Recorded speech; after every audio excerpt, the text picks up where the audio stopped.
that's what's going on right now. But I'm going to now lead you through some meditations, and we're going to do a meditation that's going to bring us into our bodies. So we're less in our heads. We're more about being self-aware of the environment within. And then we're going to do some fun Kundalini meditations that are, I'm doing a lot of studying quite a bit of pregnancy yoga just now. Some of these are Kundalini meditation for pregnancy, but they're also really relevant to what's going on in the world right now. So, and they're more fun. They're kind of going to raise our vibration.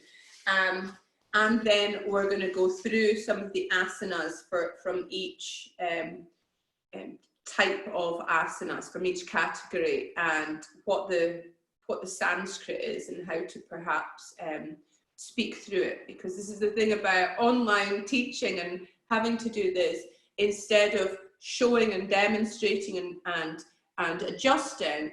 I think now we're at that stage that we have to be able to articulate and be a lot more clear with our description of how to align a posture. So hence the reason some of the teacher training has changed in that sense, that you asked for that sort of side of things, and I want to give that to you, and I think it is really relevant. So okay, so we're going to come into our bodies first before we do all this, so you're not sitting there being distracted like I was speaking about, like I am. That's one of my things I need to let go of. So you can either lie down if you like, if you've got enough space and you want to lie down. It's a nice one to lie down in, or sit up in a meditative pose. So lying down is really quite helpful, but I'm happy if you sit up. Okay. So close your eyes and fill your body with awareness, as if you were filling a glass with water. Notice how your body responds. Does it begin to release and relax, or is there resistance? Close your eyes and feel the weight of your skull and pelvis, the contact of your body on the floor. Are there places that pull away from the floor and areas that are more in contact? Then mentally scan your body one area at a time. Begin with your toes and travel up to the legs, the pelvis, the spine, the lower and upper back and shoulders, and then down your arms and hands and back up your arms to your neck and head. Are there areas of discomfort, places that feel stiff or more spacious, or parts that feel warm, cold, or numb? Some areas of holding are so habitual that we skip over them without noticing. So let your attention gently tap into those places. As you scan your body, see whether a running commentary is going on in your head. Try not to judge or analyze what you discover. Instead, simply notice what is present. Now bring your focus to the central column of your spine, your Sushumna Nadi. Imagine a wide river from the base of your spine to the base of your skull. Does the river flow freely? Are there areas where it's blocked, narrow, or stagnated? Next, bring your awareness to your entire body at once. Notice if there's any strong sensations remaining, areas of the body calling for attention. Now allow your mind to draw into the breath and notice the quality, texture, and rhythm of your breathing. Is it short and choppy, long and smooth, or somewhere in between? Do you tend to hold your breath after breathing in or out? Notice the relationship between your breath, your body, and your thoughts. Now check out the flow of thoughts moving through your mind.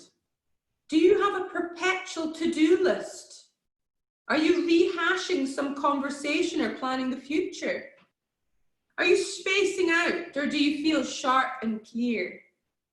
Try not to make judgments. Simply observe. As certain thoughts come, is there a physical response in your body or in your breath? Next, place one hand on your heart and take a moment to feel the beating of your physical heart, your chest rising and falling with your breath. Let your awareness settle into its rhythm and drop your attention in a little deeper, sensing the emotional heart. Is there sadness, joy, or anxiety? Don't go deeply into any one feeling, just get a sense of the overall tone that is present at this moment. Make a note of the relationship between your emotional state and your breath, between the feelings and your physical body. Finally, feel all of these dimensions at once: physical, energetic, mental, and emotional. Notice the part of you that is observing, your unchanging awareness. Now rest in this spacious awareness that you can come back to anytime. It's about being a curious observer. And then when you're ready, you can wiggle your fingers and your toes, you can stretch or move in any way that feels comfortable. And sitting up nice and tall.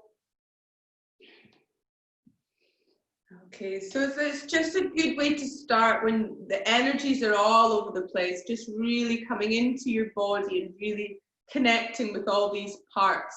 It's a good one to do to help you with your online reviews. You know, I know some of you, when you first started doing the online reviews, it's like, oh my goodness, all these different things: mental, energetic, physical. It's good to figure out where you are in these different categories, as opposed to how do I feel today? Meh. You know, so it's good to know where you're at, and then you can accept where you're at. So we're going to do some of these Kundalini stuff now to get that vibration, because I don't want you feeling, oh, well, I feel all relaxed now, I can't be bothered with the rest of the Lisa's chat. But you're probably like that normally anyway. So this one here is a meditation for increasing intuition. So I think I've spoken to most of you about this imposter syndrome that we all have. And you know that oh my, you know, your brain goes, oh my goodness, am I good enough? Or there's something happening and you don't know whether you know, it's that intuition thing. It's about being able to really listen to your intuition, so that, again, we can make wise choices. So it's so simple. You're supposed to do this for 11 minutes. I'm not going to do it for 11 minutes for you, but if you want to test it out, and it's a good one to get your heart rate going, get your circulation going. I'm moving away from my egg chair a little bit. So all you're doing here is, you can close your eyes, but all you're doing is moving. You're cross-legged, and it's as if you're swimming. Okay, so as if you're swimming. So close your eyes and swim. Okay, so as you swim, imagine yourself in a vast ocean as night is falling and a storm is coming. So you can't see the shore, but you can use your intuition to determine which way to reach the shore. So project yourself in that direction and swim vigorously so that the motion will naturally put your breath in rhythm. So really move with the rhythm of your breath here. Try and make it quite vigorous. And if you have got achy arms, it means there's toxins in your body. We're human beings. So you can imagine after 11 minutes how achy you feel. I've done a lot of these Kundalini kriyas for the exact amount of time, and you break through that pain threshold where halfway through you think your arms are going to fall off, and then there's like this clearing, and then you realize you are not your body. Okay, so yeah, you're going to go into child's pose. You can either have your arms out in front of you or down by your side, lying down into child's pose, and just connect with your breath. Okay, you've made it safely to shore, and feel gratitude in every cell that you listened to your intuition and took yourself back to shore safely. So if you need to really strengthen your intuition in any sort of life situation right now, that's the meditation for you. And it's actually quite fun. Bringing fun and play into your life is really important, especially right now.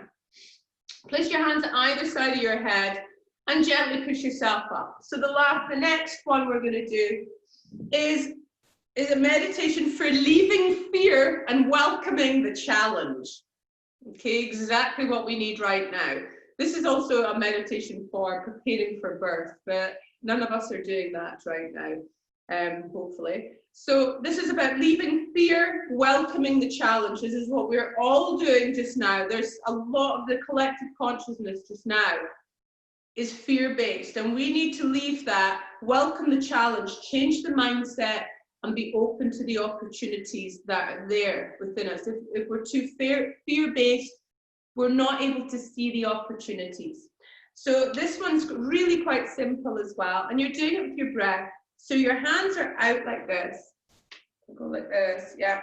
And then breathing in to cross your wrist like this, breathing out to here. So breathing in, breathing out.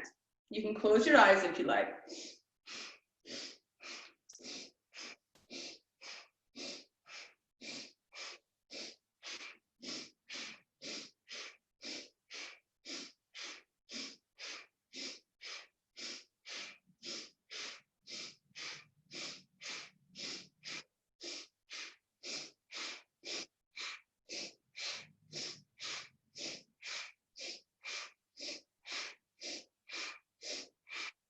So this helps to clear the worry out of your chest, your heart, and your lungs, and it replaces it with love and optimism.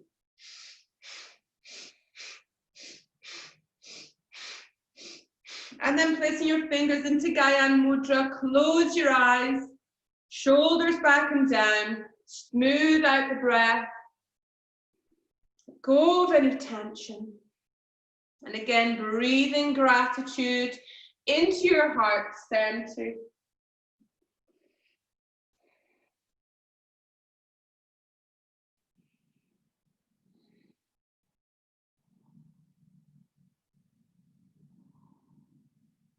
Okay, and then opening your eyes.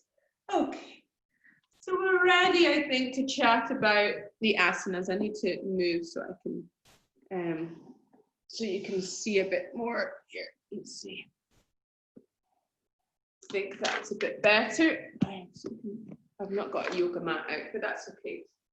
So we're going to speak about the different, and we're going to go through, I know that you were interested in going through some of the different asanas and the categories and how to teach them or how to align them. So we're just going to go through some, and it's also quite nice to know which asana fits into which category as well. So I know that most of you know this, but it's good to go over old ground, and also for myself as a teacher and as a trainer, I never want to make assumptions. You know, it's like if you've ever read some, you know, I think is it Eat, Love, Pray, or there's another one, and it's this woman in this meditation, and she's thinking everyone else is knowing what they're doing, and she's just going along with it. And it's the same with you. You don't want to be teaching people and they all look like they know what they're doing, but inside they're thinking, oh, everyone else looks like they know what they're doing. What's she speaking about?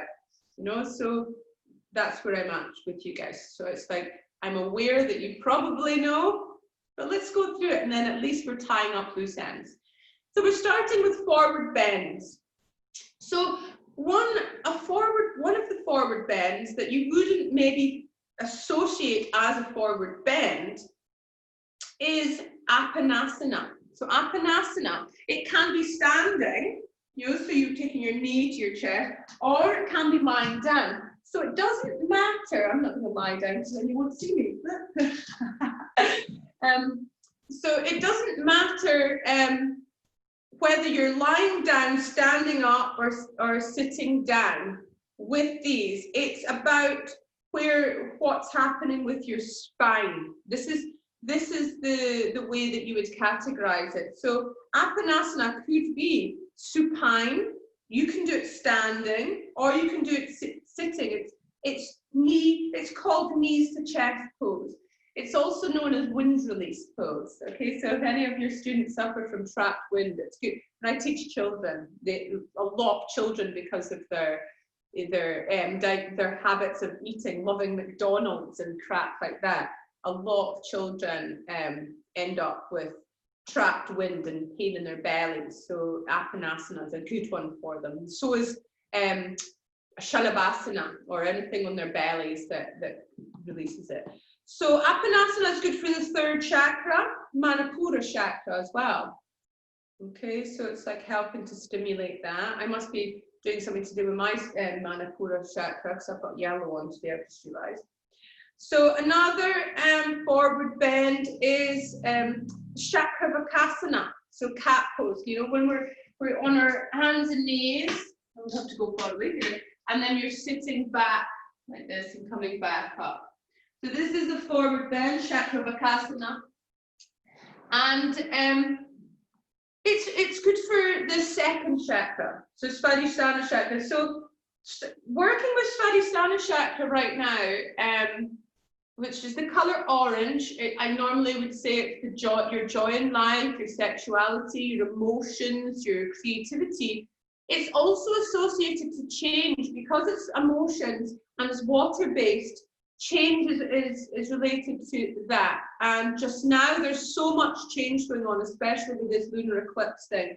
So working with the second chakra to give a little balance to the emotions is a good one. Okay, so another forward bend. So a lot of yoga schools or lineages would put this category in as an inversion. This, from Krishnamacharya's perspective, if you're doing it from the spinal, where the spine is, this is a forward bend. Halasana. This is your plow pose.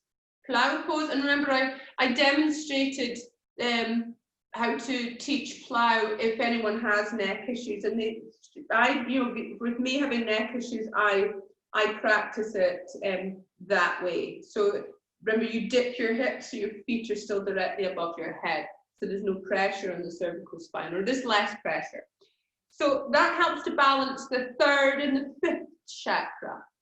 Okay, so the heart chakra and Manipura chakra, it's a really powerful one, but you can still go from shoulder stand into Halasana, just because Halasana isn't an inversion, but as you're bringing your chest closer to your legs, this is the forward bend of it. Okay, another one that probably we all, I've been working towards this actually. You've been doing my Gayatri Mantra every day, and I'm working towards this, but being an old person now, I probably won't get there because your muscles stop opening up so much at probably around the age 35. Apparently you're healing, your cells don't multiply so much. So by really trying to open up and you're in a really wild asanas, it's not going to be so easy as it was back in the day. But I'm still working with it with no attachment. I'm having fun with it. Hanumasana, the monkey god pose, which is side splits. Okay, so you can do half side splits, but that is considered a forward bend. Okay, you would think, oh, it should be an extension, but basically you're not going to be straight. Your legs are, you know, it's the way your spine is. So Hanumasana, and it's the first chakra. Balance is the first chakra. This is grounding. Okay, so Janu Shirshasana. So this is the seated forward bend with your, it's called head to knee pose. So this is your foot. So the way I would teach that, I would say I think there's no rules to it. So you could start with left, but so that you remember, you know, when you're teaching, you're like, oh, did I do that leg or that leg? If you know that you start with the right every time, the next time you know it's going to be the left. It's actually simpler than you think. So I always start with the right foot. Sometimes I don't. You know, I'm just going to try and mix it up so I don't bore myself. But take your right foot to the inside of your left thigh. Flex that left foot towards you. So it's important to reiterate the flexing of the foot. You don't want them to check out and flop that leg. So flex that left foot towards you. Inhale to lengthen. Exhale to fold. And remind them that it's not important to get your head to your shin or to touch your toes. It's more important to elongate the spine. So inhale to lengthen through the spine. Exhale to fold, or exhale to let go, or exhale, draw the belly button back towards the spine, in and up. So you have different variations of how you would move them in and out by inhale, lengthen, or inhale, lift the clavicles, or exhale, let go of what you're holding on to, or exhale, let go of, you know, let go, draw the belly, the abdomen back and up. You know, so have different variations. You're not saying the same thing. But Janu Shirshasana, as well as being a forward bend, it's a bit of a twist too. It's a really good. That's why I incorporate it into a lot of my practices, because it's really good for neutralizing the spine. Because it's a little bit of a twist as well as a forward bend. So I normally would say as well, when you're in it, you know, like most people are like that. So I would say try and draw that right set of ribs towards the left inner thigh. So it allows them to move themselves. Instead of you coming round and adjusting physically, you can actually get them to be aware of trying to get that right set of ribs towards that left inner thigh, instead of trying to get their belly towards the thigh. It's that it gives you that automatic twist by bringing the awareness of the right set of ribs to the left inner thigh, and keep reiterating the flex of that left foot, so they're not checking out. It's like really reminding them not to check out. And you know, a lot of exercise classes, people go and they just move about, copy the instructor, but they've got stuff going on in their head. So what you need to be doing is keep calling them back to their breath, or keep calling them back to flexing the foot, or being aware of every cell being awake. You know, be aware of the aliveness in their fingertips or something. You know, it's like, as you're teaching, if you don't need to speak about the alignment, bring them back to themselves. Okay. So another forward bend as well, because you might have noticed there's not a hip opening category, because you go to, you know, so a lot of vinyasa schools, but we're teaching vinyasa krama, which is different because we're doing wise progression, and we're doing it's more structured and working with the biomechanics of and the energetics of the asana. But if you're just working with vinyasa flow, they'll go, there's a hip opener. So Baddha Konasana is a hip opener, yeah, but as a category, it's a forward bend. Because yeah, you're not trying to get, you're working with the extension of the spine. So you can work it as an extension, but because of the way of the body, it's considered a forward bend. But I sometimes would use it as an extension too, but don't quote me on that, okay? This is just from my own personal practice. Oh, Ali slipped out and come back in again. Okay, so Janu Shirshasana is a second chakra asana, if I forgot to tell you that. Baddha Konasana is translated as a bound angle pose, and it's also second chakra stuff. So a lot of forward bending ones are second chakra. So if you really want to work with the emotions and your creativity and your joy in life, get involved with the forward bending. So it's like when things are a little bit, whoa, get yourself into your forward bends. So Upavista Konasana, upward facing angle pose. So again, you're getting them to lengthen up through the spine. If they've got hip issues, if they've got tight hips, they'll feel a twinge in the inner part of their knees. They can bend their knees slightly or take their legs a little bit closer together. So this is so you can get them to modify and listen to their bodies instead of feeling that ache and that twinge in their knees. Get them to be aware of it and adjust accordingly. And they must be flexing, again, flex these feet. So inhale to lengthen, and they can exhale to fold if they want, but it's upward facing angle pose, so you don't have to, you can come forwards if you like. But Upavista Konasana B is this one when we're coming up like this. If you're in this one, you can, Kapalabhati is a great, this is a kriya for a Kundalini kriya, coming into Upavista Konasana B and performing Kapalabhati breath of fire is really good for the first and second chakras. But Upavista Konasana in itself is more of a second and third chakra one, but working with that kriya is really more the base ones, but they're all very much second chakra, which is, it's really good. It's just kind of what we're needing right now. Okay, Kurmasana, the turtles, I call it the grumpy turtle when I teach. No, it's the tortoise, but I teach children that it's the grumpy turtle. They've got to be grumpy faces and that. But you've got Kurmasana, which is the tortoise pose. So the way I would teach that is, so don't worry if you can't do it. I'm aware that you can't see me properly. You can just see the top of my head. I need to try and figure out what I'm doing with this. Because now you're on a screen, so but I don't want you to just see. Yeah, okay, just made it worse, I think. Anyway,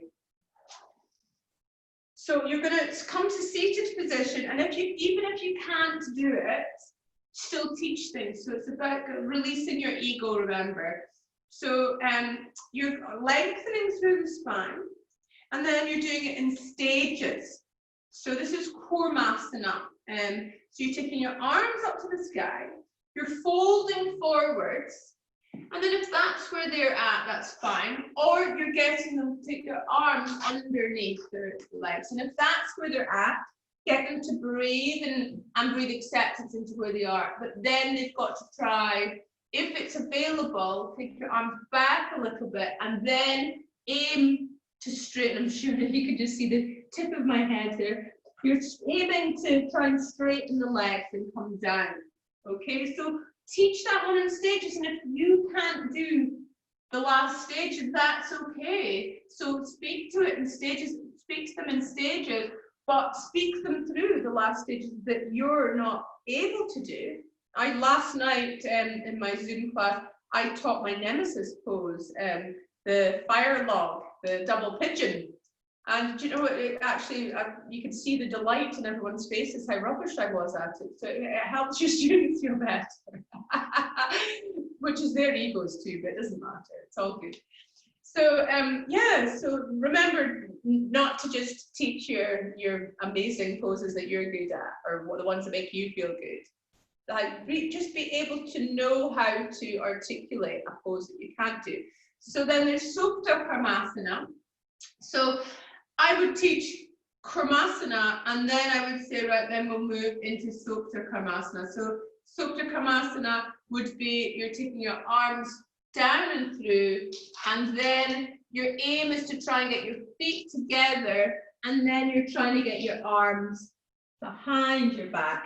Ideally, you're supposed to be interlacing your fingers behind your back and crossing your ankles, but I'm not going to do that. I've not properly warmed up yet. I'm doing my, I've done my practice by now, but I've lots of emails and stuff to do today, so my practice is going to be after this. So, so the Karmasana and Supta Karmasana, they are the second and the fourth chakras that they help to balance. Okay. So then we have Malasana. Malasana. So it's the one, if you go to India, you see so many old people sitting on the side of the road, and you think, you know, our old people in Britain, they have so many ailments and they're so ill and they get ill.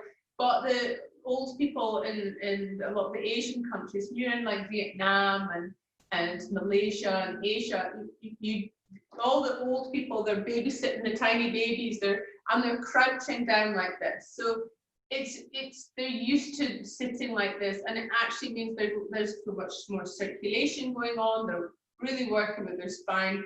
That actually there's far less, but the weather's warmer as well. But it's important to keep your flexibility. So if somebody's in Malasana squatting position and they can't get their heels down, that's okay. You can get them to put blocks underneath to help them if that's what they want. But if their heels aren't down, they will feel a bit more unstable. You can get them to lean forward and have their hands on the ground. You can take binds and stuff like that. But you also, the thing is, remember I was speaking about one of my students who's like was a dancer in the Lido, and she's so bendy, but she can't get her heels down in downward facing dog, and it's just because of bone compression. So with not getting your heels down in Malasana, sometimes it's because you've got shorter Achilles heel.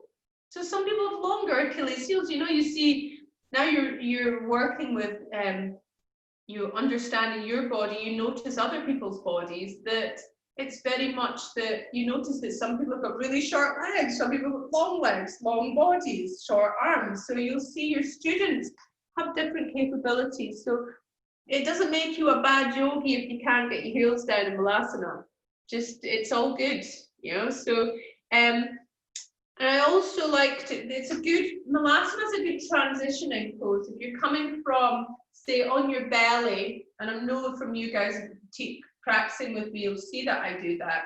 You coming up from your belly, and it's a good one to come down like this, and imagine you're breathing in now through your kidneys, because it's an adrenal release. So it's a stress relieving pose by really coming down like this and breathing into your kidneys.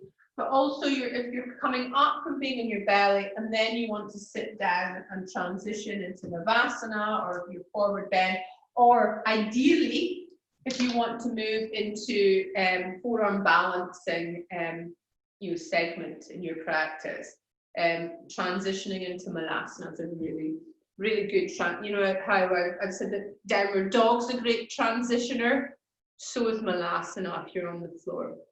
Okay, Marichyasana 1 and 2, this is this one for so you're very much, I know that you can't see, I haven't set up because you're on my iPad, I can't properly do it. So it's a seated twist, and remember that if your leg is straight, your left leg is straight, your right knee is bent, that leg is flexed toward, that foot is flexed towards you. So really let them be aware of that flexing and that opening of that left shoulder. And again with twist, when I teach twists, I always like to be very aware of like working with the breath. So breathe in to lengthen, breathe out to twist. So use the exhale to twist deeper, but also sometimes bring them aware of spiraling equally upwards in the spine and not just twisting in that lumbar part. You know, that's where people get back issues. So maybe too bendy there. So you're really wanting them to open up in the thoracic as well. So trying to twist the spine in an equal spiral. So get them to really be aware of their breath in twists as well. So, okay. So, Marichyasana isn't, Marichyasana isn't a twist. Sorry, I'm speaking about twisting. It's a forward bend.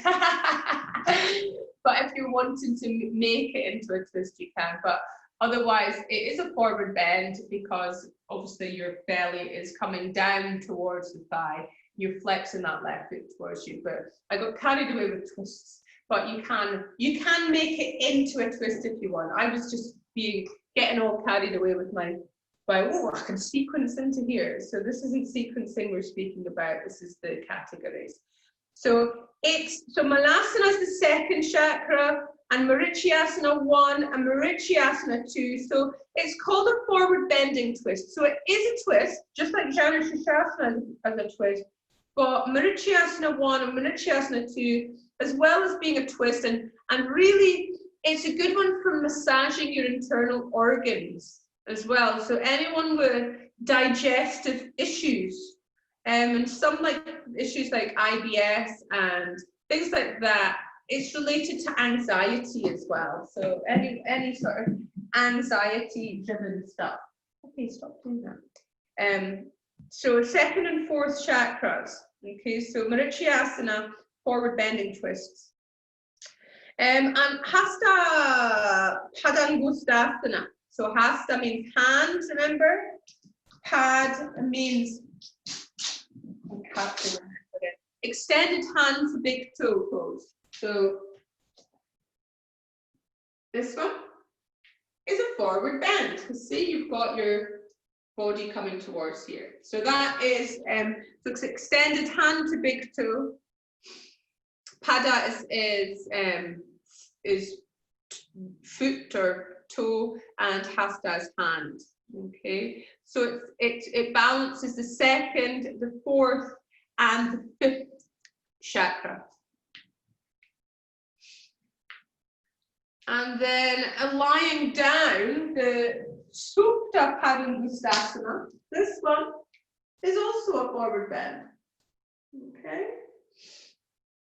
And it balances the first chakra, so it's a good grounding pose to do. You're really having to really bring the base of your pelvis, the bowl of your pelvis, right into the ground to form an anchor when you're doing this posture.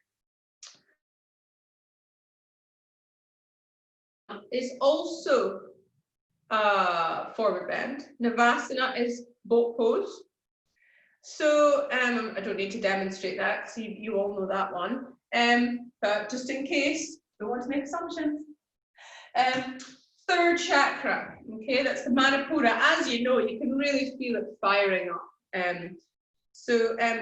Something that I learned on one of my anatomy courses that went on down in London a couple of years ago.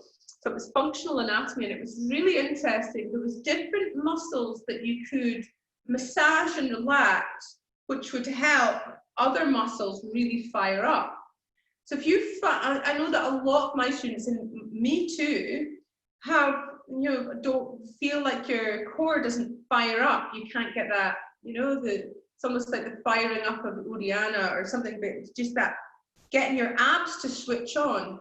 So these muscles here, your scalenes, actually just taking some time, so you can do it almost an experiment and try and do like something to do with your core, as in lying down and looking up towards and being aware of your abs and how they're feeling, and like being aware of the sensation of your abs and if they're firing up or not, or if it's really difficult for you. And then taking some time, it's actually better to get another person to do it for you, but taking some time to really massage into these, because we hold so much tension in our scalenes. I do, especially, and I know some of you guys have neck issues too. So if you have neck issues, like because I broke my neck at C6, I overcompensate. So that's why I've got like a manly neck. I've got a really muscly front bit of my neck here, but it's just to give my neck more support. So I don't suffer really badly from neck issues anymore because my body's adapted. But that's possibly why my abs don't fire. So you find that by really massaging your scalenes, giving them a right good massage, maybe a good 5 minutes or so, and then redoing the core work, you'll find all of a sudden there's a light bulb going on and your abs are ready to go, and it doesn't feel like so much of an effort. It's really interesting. There's some really interesting concepts there. But that's one that really worked for me, and I always like to share that with my trainees. I don't really share it with my yoga students because there's always the other stuff that they need to be learning. But try it if you have time. Like, you know, when you're in your own personal practice, it's quite nice to try things out and experiment with your body and techniques. So it really gives you that awareness. So yeah, third chakra, Navasana. So another forward bend is Parsvottanasana. When I teach children, I call this the magic elf. It's this one. So what I would do with my shows, the standing position, it's a warrior one position. So heel to heel, hips are facing forward, pressing down with the outside edge of the back foot, front big toe. So you can get them to either hold onto your elbows, because a lot of people can't come into reverse namaste. My daughter Kaya can't. She's you know, a young person who's fit and healthy, but part of her bone structure can't allow her to do that. And there's a lot of people, they sometimes can do it if you help them, but you don't want to lead to wrist issues. And also online you can't help them. So they can either hold their elbows or palms together, inhale, open up in the heart, exhale to fold forward.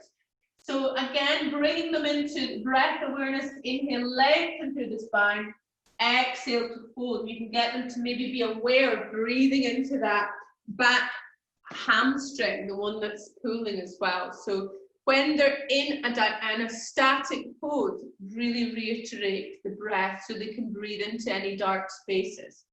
Okay, so Parsvottanasana, side stretch pose. It's sometimes called, I think it's intense stretch to the west or the east or whatever. So, but it's always easier to just say Parsvottanasana, I would say.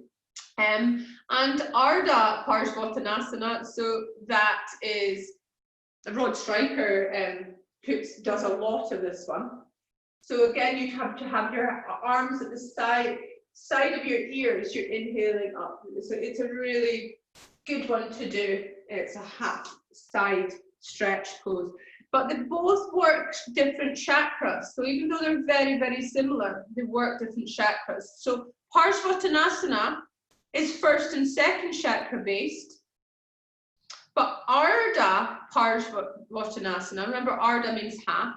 Ardha Parsvottanasana is third and fifth chakra. So you really need to bring awareness into the heart and your core when you're coming up and down in Ardha Parsvottanasana.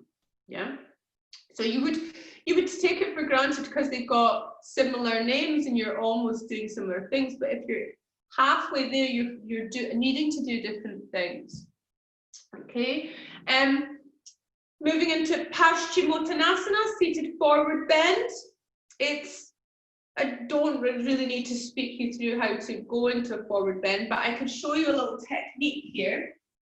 So a lot of people get into bad habits, okay? So they'll get into a bad habit where they'll come into it and they'll be like, oh, like bent, like their whole back's hunched in. And are they stretching? Are they working their muscles that they should be? No, not really. So if somebody's got back issues, especially disc related, but if they've got back issues, you really need to reiterate that they bend their knees. So in all forward bends, this is a contraindication. But what's a good thing to do is to get your students, if they can't put their hands into reverse namaste, get them to just put their hands in that sort of area, okay?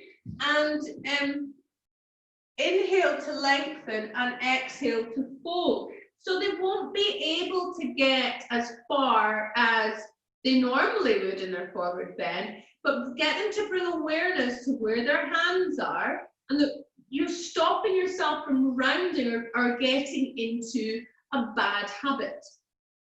So of that roundiness of the spine.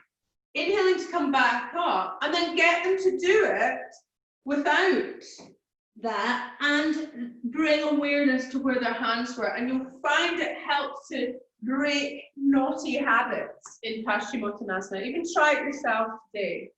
I'm giving you all little weird things that I've worked with my practice, but it's sometimes handy to know, because we can sometimes, if we're teaching,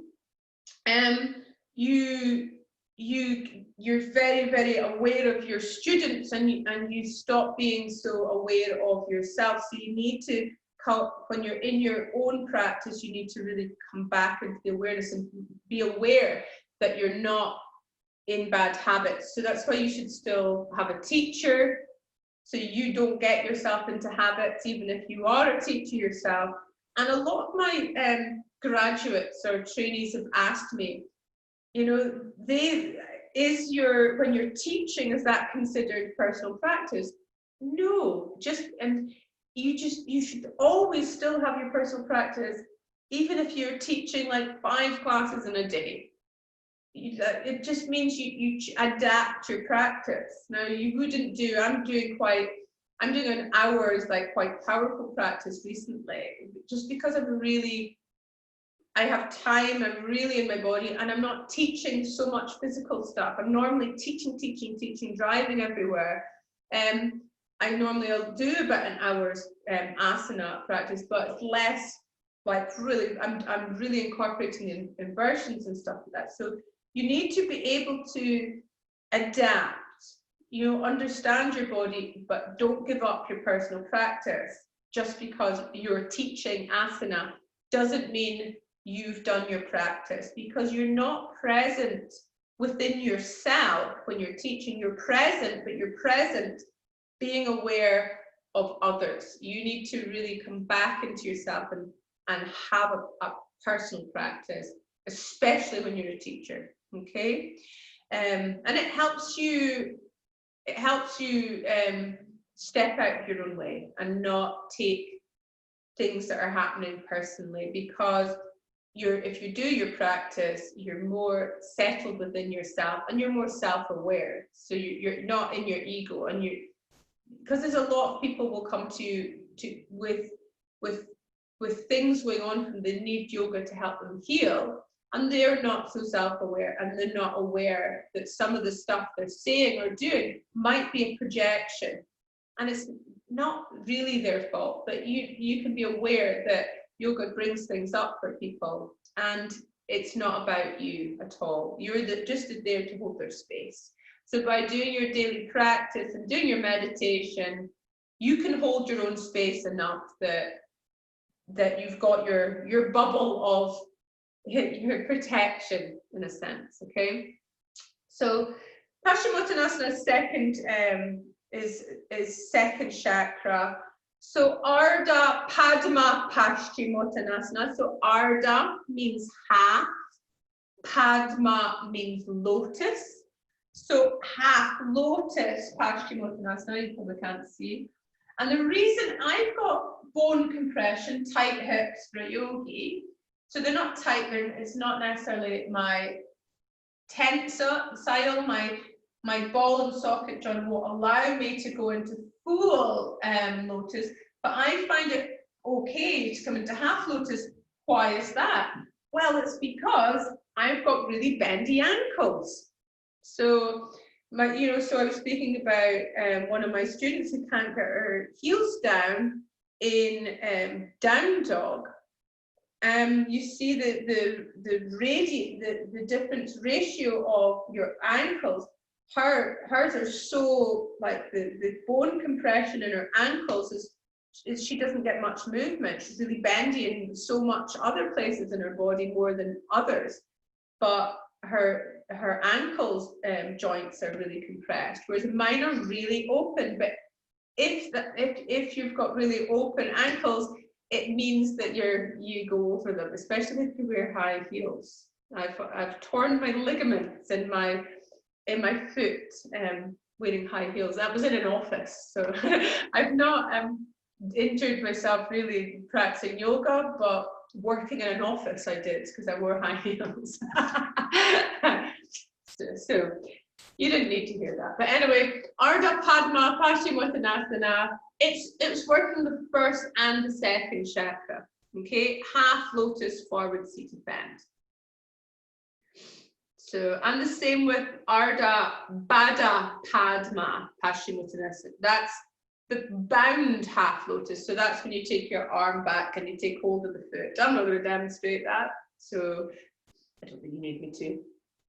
So yeah, so Utkatasana, fierce pose. It's a lot of people call it the chair pose. So I don't think I need to demonstrate that, but I really would reiterate that when you're in it, so it is a forward bend. But when you're in it, like, really work with the breath. So inhale, lengthen through the spine. Exhale, draw the belly back and up.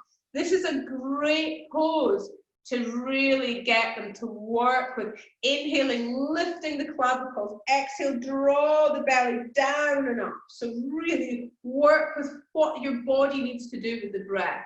It's a great one. So even sometimes, what I've been doing in my personal practice recently is coming into Utkatasana, exhaling to fold, but then inhaling to come up into Utkatasana and exhaling to fold. I'm doing this a couple of times and then eventually coming into Uttanasana.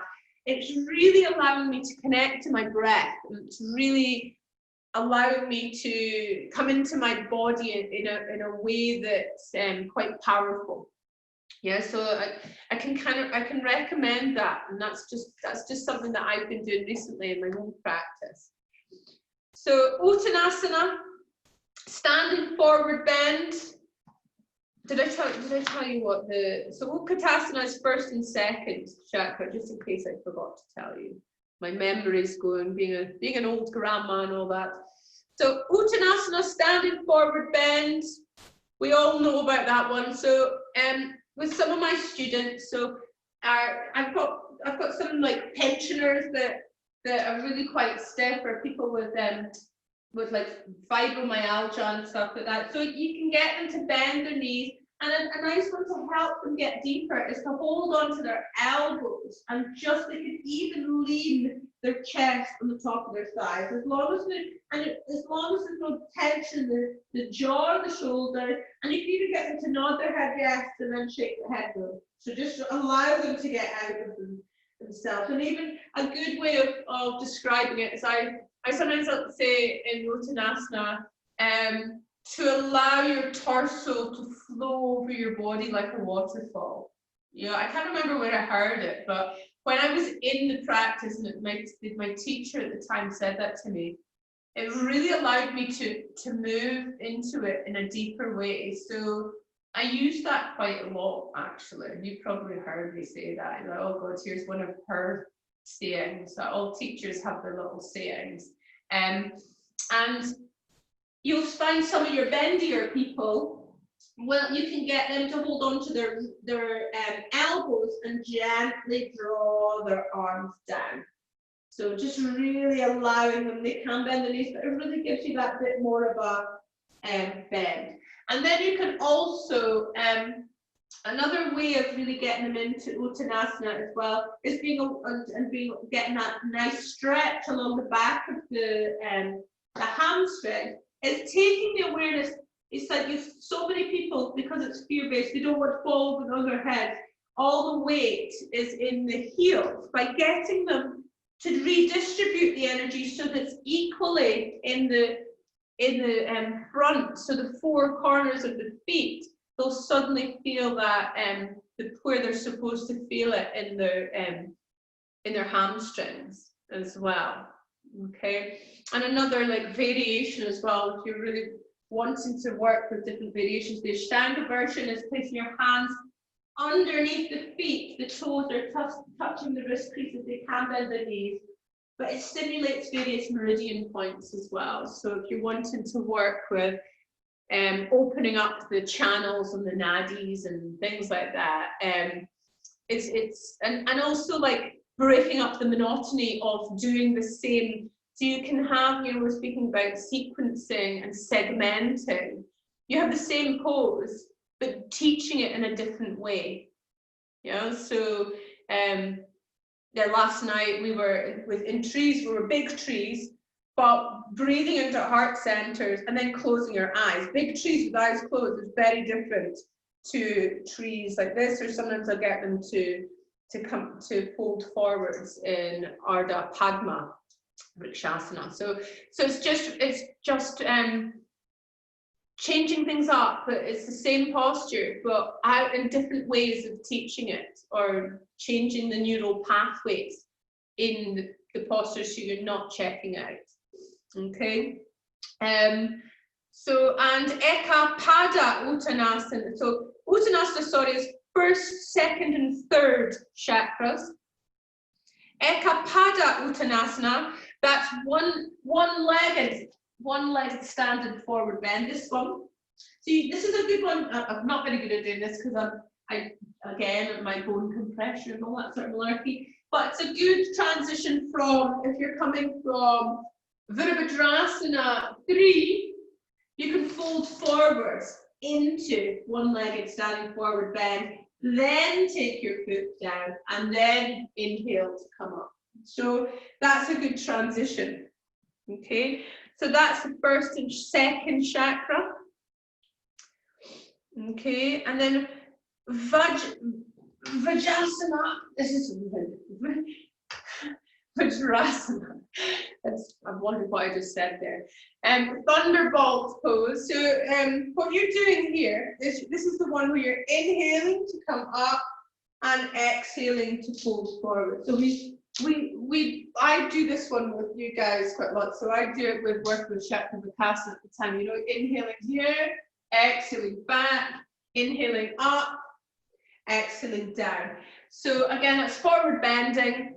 It's a good one for neutralizing the spine. You know, if you've been working on something, and it's a nice little transition as well. So that's third chakra. So balancing standing forward bends, Garudasana, the eagle pose.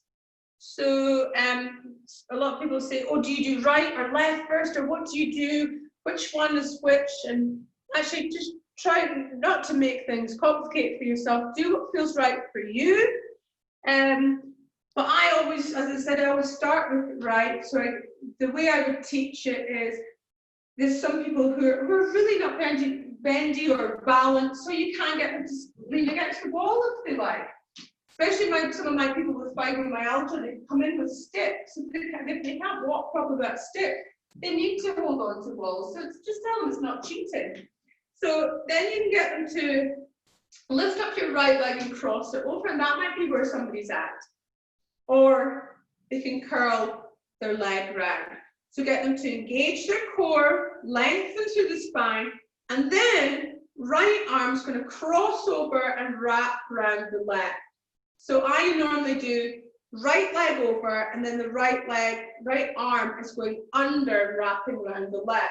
But everyone does it different, as long as it feels right, and then you do the other side. As long as both sides are done.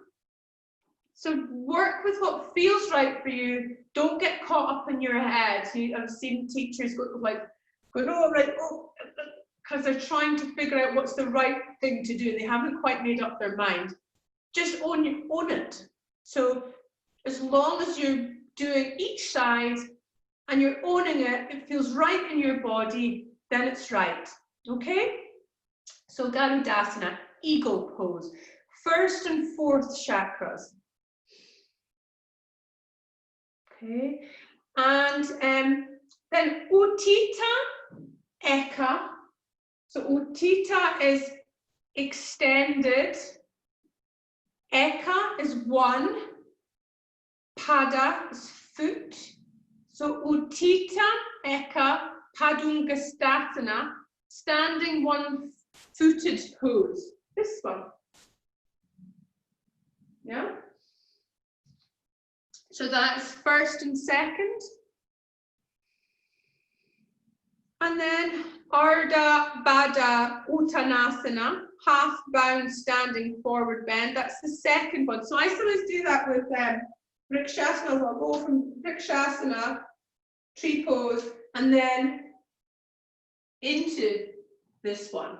Okay, just to mix it up. Or I get people to stay standing and breathing and smoothing out the breath. And get some of them to do that one. That one's the second chakra one. It's also really good for the digestive system and the reproductive system as well. That's why I teach that one a lot, because there's a lot. It's my in the West, and you do tend to have the majority of your students are women. So the reproductive system is really important.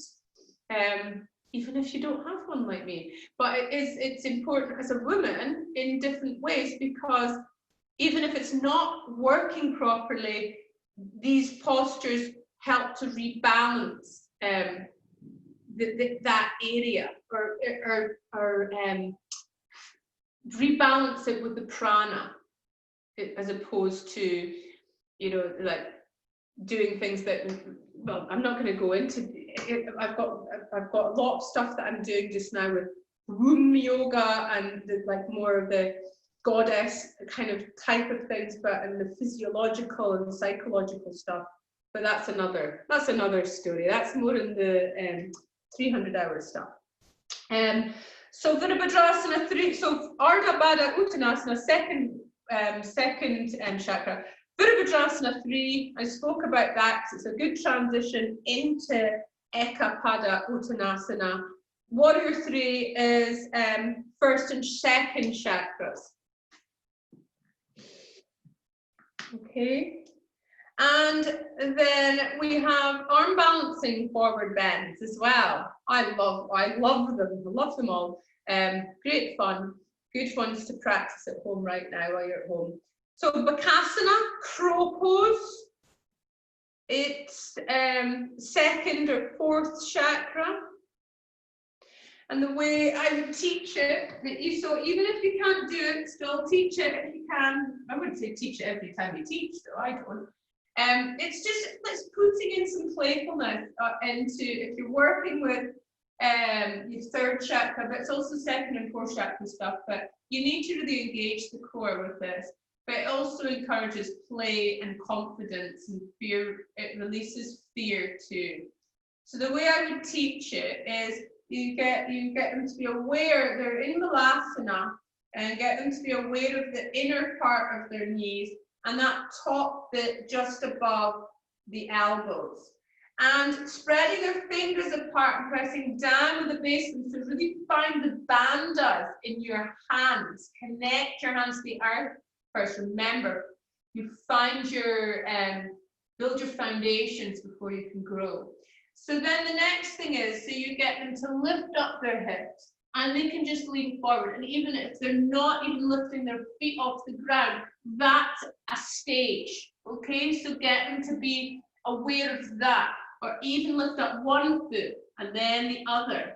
It's a good one for people who are needing to release fear. And then you get them to come forward if they can lift up.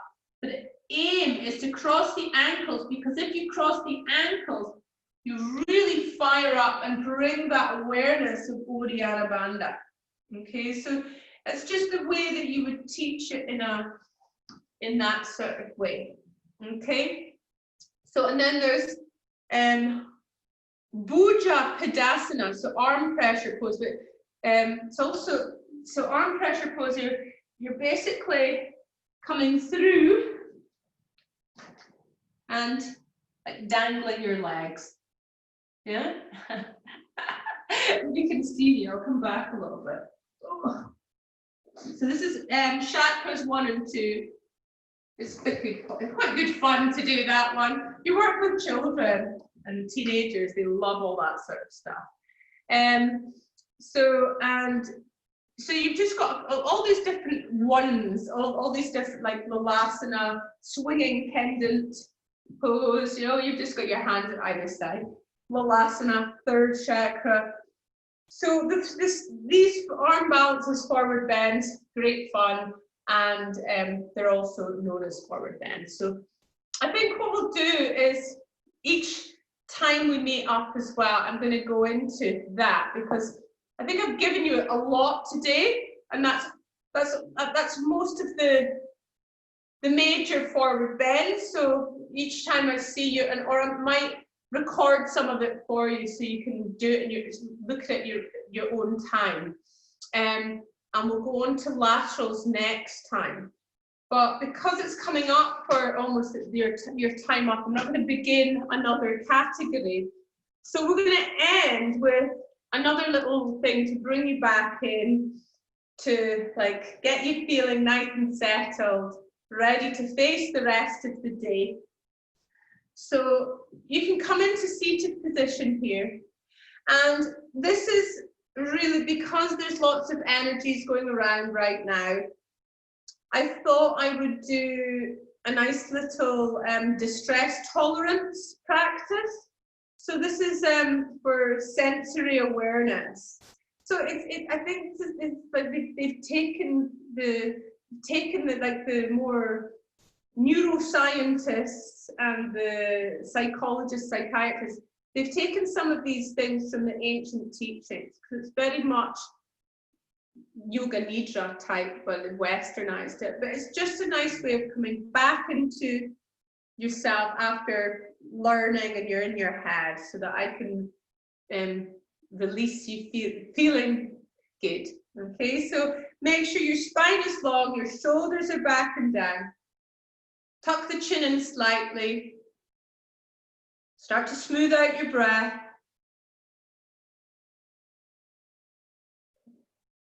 So can you feel your hair touching your head? Can you feel your belly rising and falling as you breathe?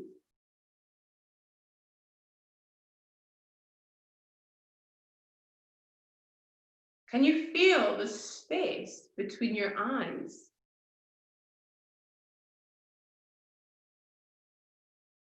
Can you feel the distance between your ears?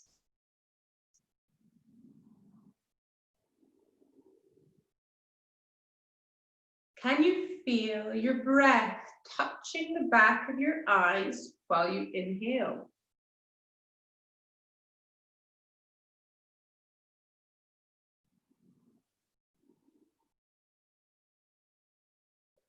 Can you picture something far away?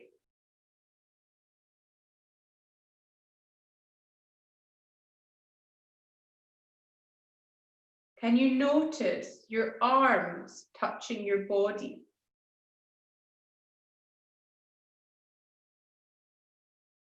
Can you feel the bottoms of your feet?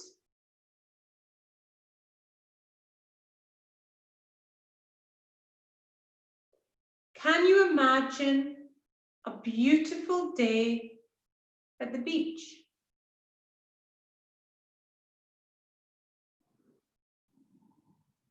Can you notice the space within your mouth?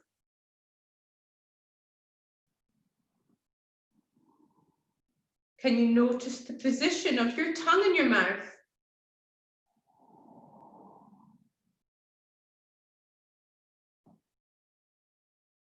Can you feel a breeze against your cheek?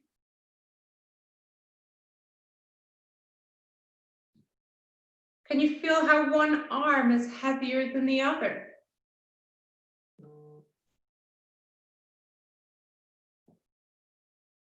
Can you feel a tingling or a numbness in one hand?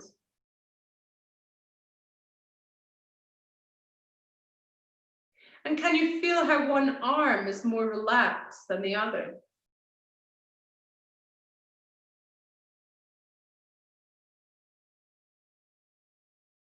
Can you feel a change in the temperature in the air around you?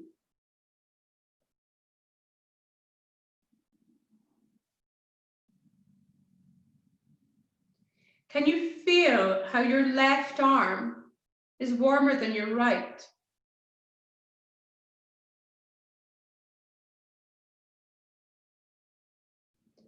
Can you imagine how it would feel to be a rag doll?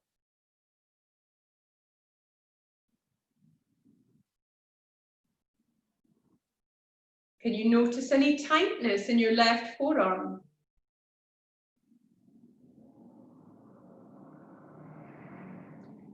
Can you imagine something very pleasant?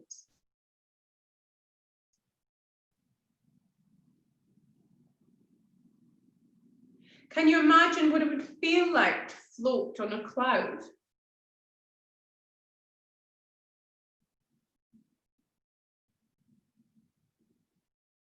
Can you imagine what it would feel like to be stuck in molasses?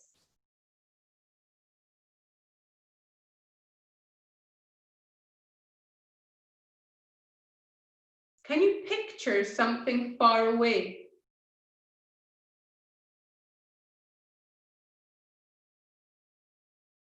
Can you feel a heaviness in your legs?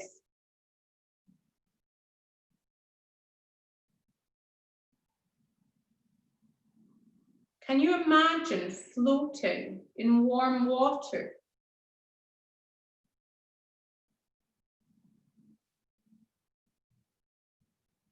Can you notice your body hanging on your bones?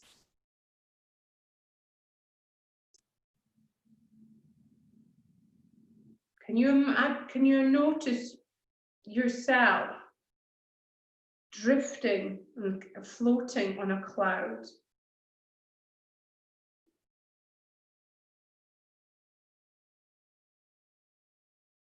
Allow yourself to drift lazily.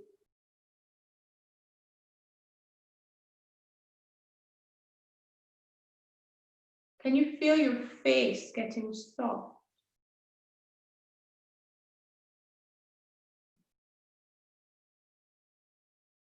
Can you imagine a beautiful flower?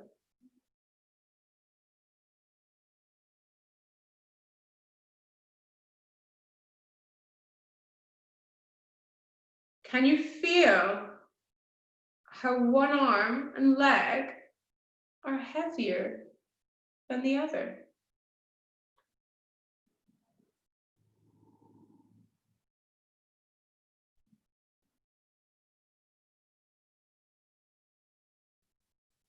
Start to be aware of the sounds outside the room, the sounds inside the room.